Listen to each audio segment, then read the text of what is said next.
Sobat-sobat calon guru yang tidak lulus seleksi administrasi, tentunya di sini ada banyak sekali alasan mengapa kita tidak lulus seleksi administrasi.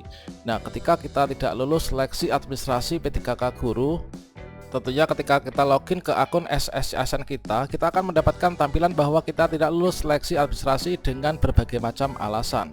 Namun teman-teman di sini nggak usah khawatir dikarenakan dunia belum berakhir ya, dikarenakan di sini sudah muncul untuk tombol kita mengajukan sanggah pada masa sanggah.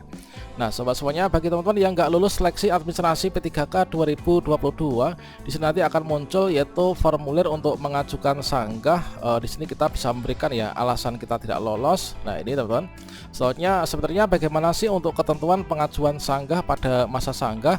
Apa saja yang bisa disanggah dan bagaimanakah tips supaya bisa lulus pasca sanggah?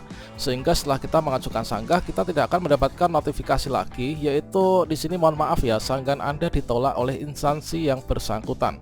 Bagaimanakah informasinya? Silakan simak video ini sampai selesai. Namun sebelum kita lanjutkan, perlu saya ingatkan, bagi teman-teman yang mungkin baru pertama kali menemukan channel ini, silakan klik tombol subscribe-nya dan aktifkan notifikasi loncengnya, sehingga nanti jika ada update video terbaru, teman-teman tidak akan ketinggalan informasi. Baiklah sobat-sobatnya, dalam seleksi P3K Guru tahun 2022 di sini sesuai dengan juknisnya juga, yaitu disampaikan bahwa di sini setelah teman-teman di sini kelulusan untuk seleksi administrasi ya. Nah, di sini setelah disampaikan pengumuman kelulusan seleksi administrasi, tentunya ada teman-teman yang tidak lulus seleksi administrasi. Nah, teman-teman yang nggak lulus seleksi administrasi di sini diberikan masa sanggah ya, masa sanggah dan juga jawab sanggah. Ya, dimaksud dengan masa sanggah itu apa? Nah, di sini adalah kita bisa memanfaatkan ya, yang nanti kita upayakan dalam masa sanggah ini yang awalnya tidak lulus ini bisa menjadi lulus. Kalau misalkan sanggah kita ini diterima. Nah, di sini kita cek pada portal SSCASN pada bagian FAQ disampaikan bahwa apa sih yang dimaksud dengan masa sanggah? Nah, masa sanggah ini adalah waktu pengajuan sanggah yang diberikan kepada pelamar untuk melakukan sanggahan terhadap pengumuman hasil seleksi ya, baik itu seleksi administrasi maupun juga seleksi kompetensi teknis.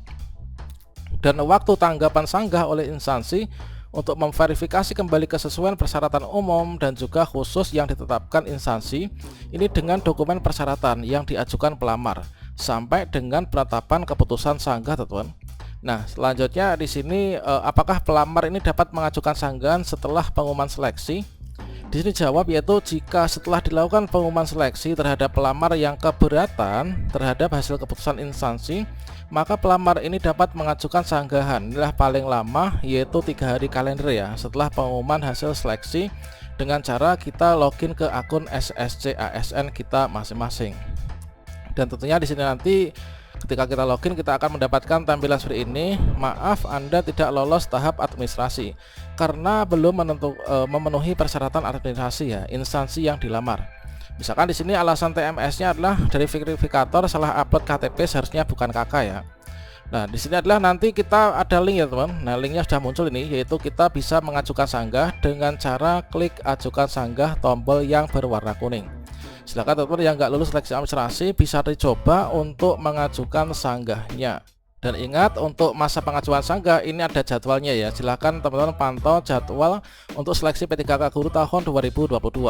Namun di sini bagi teman-teman yang ingin mengajukan sanggah perlu kita ketahui apa saja sih yang bisa kita sanggah. Nah, sebenarnya semua itu sudah muncul pada buku panduan dan juga di sini sudah muncul pada bagian formulir sanggah yang mana dijelaskan bahwa ketika kita checklist ya, nah ini adalah untuk batas pengiriman sanggahan. Ini adalah tanggal 20 teman-teman, tanggal 20 November 2022. Nah, mohon diperhatikan untuk fitur sanggah ini bukan untuk memperbaiki kesalahan yang Anda lakukan.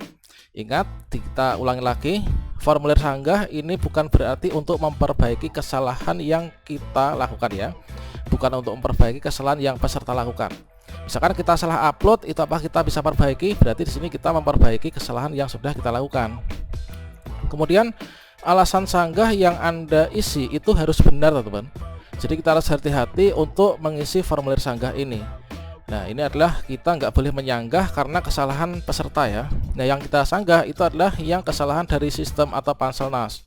Kalau misalkan kita ini merasa dirugikan, mohon diperhatikan fitur sanggah bukan untuk memperbaiki kesalahan yang Anda lakukan. Alasan sanggah yang Anda isi ini harus benar, kemudian realistis, tidak mengada-ada.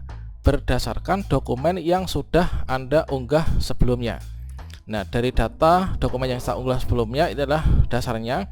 Jika Anda sudah menyadari kesalahan Anda, maka tidak disarankan untuk menggunakan fitur sanggah ini karena tidak akan mengubah hasil verifikasi. Demikian alasan sanggah. Untuk alasan TMS atau tidak memenuhi syarat, persyaratan saya buat sesuai dengan dokumen sebenarnya, dan apabila ternyata isian yang saya buat itu nggak sesuai dengan dokumen, ini saya bersedia untuk menanggung akibat hukum yang ditimbulkannya. Jadi teman-teman yang ingin mengajukan sanggah, maka di sini perlu diperhatikan bahwa untuk sanggah ini adalah kita bisa mengajukan itu untuk menyanggah diri kita sendiri.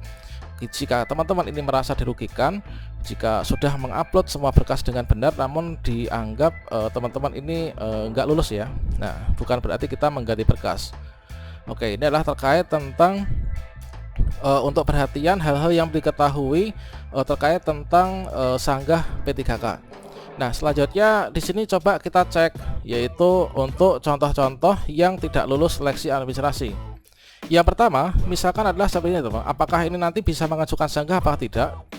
Jadi misalkan, mohon maaf Anda tidak lolos tahap administrasi karena belum memenuhi persyaratan administrasi instansi yang dilamar. Alasan TMS dari verifikator, formasi ahli pertama guru kelas ini sudah tidak tersedia karena sudah terisi dengan pelamar prioritas 1 dan juga pelamar prioritas kedua. Kemudian di sini untuk syarat administrasi yang enggak terpenuhi, ijazah asli atau bagi lulusan perguruan tinggi luar negeri dan seterusnya, ini berarti di sini adalah ijazahnya itu enggak sesuai ya dengan kualifikasi pendidikan yang dipersyaratkan. Untuk alasan yang di atas adalah formasi udah enggak tersedia, namun di sini untuk syarat yang enggak dipenuhi, ini adalah ijazahnya enggak sesuai. Nah, teman-teman jika merasa dirugikan enggak lulus ini ya, ini teman-teman silahkan mengajukan sanggah, yaitu silahkan klik tombol ajukan sanggah ya.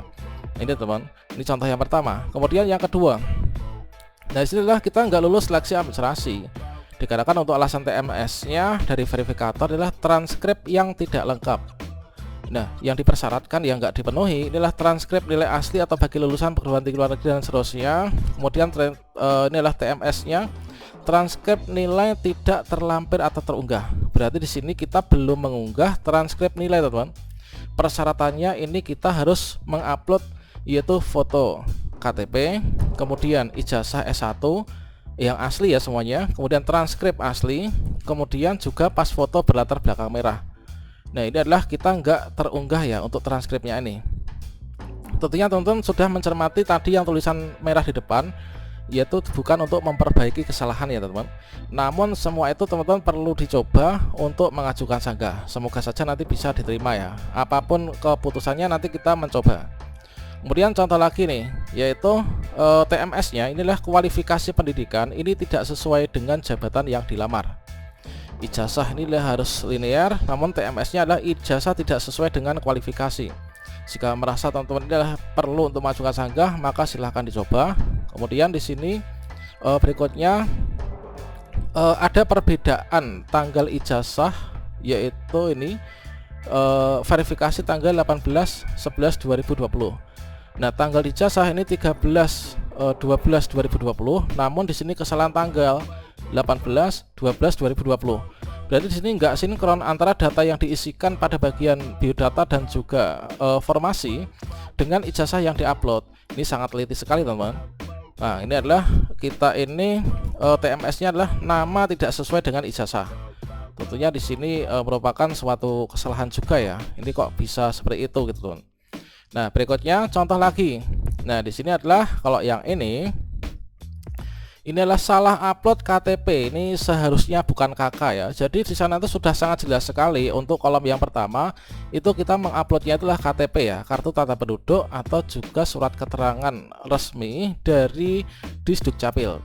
Namun kok kita yang upload di KK ini ya, yang kita upload malah KK-nya ini. Nah, berarti di sini disampaikan yaitu TMS-nya kartu tanda penduduk atau identitas ini tidak terlampir atau terunggah. Jadi untuk KK yang diunggah itu dianggap tidak terpakai ya. Kemudian satu lagi nih, yaitu pas foto harus terbaru dengan berpakaian formal sesuai ketentuan. Namun di sini nggak terpenuhi, yaitu pas foto yang digunakan bukan foto terbaru, namun foto lama. Nah, ini foto lama digunakan kembali, tentunya bisa terdeteksi. Nah, tentunya teman-teman silahkan teman-teman mencoba untuk mengajukan sanggah. Semoga saja nanti bisa diterima ya. Dan di sini ada alasan sanggah, teman-teman bisa isi dengan sejujur-jujurnya. Semoga sukses teman-teman pendaftar P3K di tahun ini.